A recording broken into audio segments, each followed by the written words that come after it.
we were talking about Koh Ha. I swear there's another Koh Ha, and this is where I get confused. It's like, but it's going to be more up in like Phang Nga Bay, almost at Krabi, and it's like, it's a little like cove, and it's also called Koh Ha, because when you pull it up on the map, you see these two, and I would get so confused. Do you know what I'm referring to? So I know what you're talking about, because there's so many islands in our area that there's probably, so I learned this when I was starting out in this business. I would say to the captain, I'd say, take me to Shark Point, right? I want to go snorkel with sharks. And he's like, so like, boss, there's 8 shark points. Which one would you like to go to today?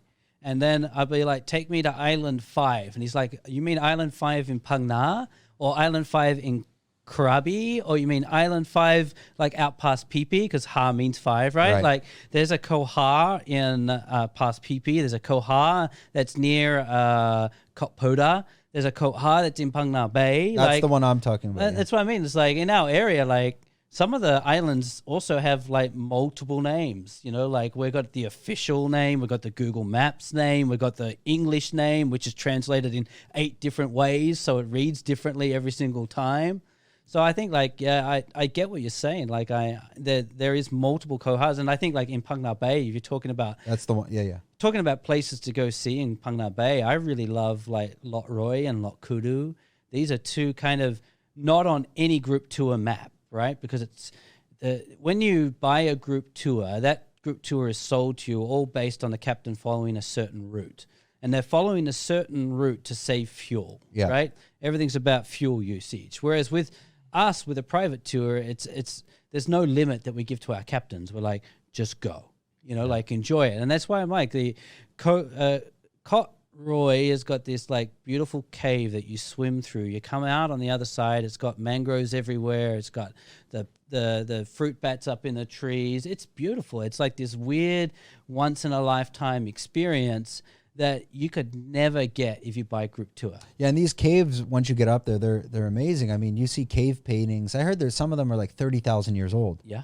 Like you can see it looks like, you know, cave people essentially. Yeah. From like way back, not way before, like not like the Viking cave era of like 500 years ago. You're talking 30,000 years ago. Yeah. And I think like that's one of the reasons why for us we have a lot of captains and guides and stuff who knock on our door looking for work, because they're sick of driving a set route. They're like, I'm so bored of going to the same places every day. And I'm like, well, with us, it's like, I kind of refer to my business as like a chessboard. It's like every day the pieces move in different directions and because the tour is never the same. You know, like, so I have customers who come to me. They're like, I want to do the exact tour that he did. I'm like, we don't. Like that tour was done on that day in that very specific condition.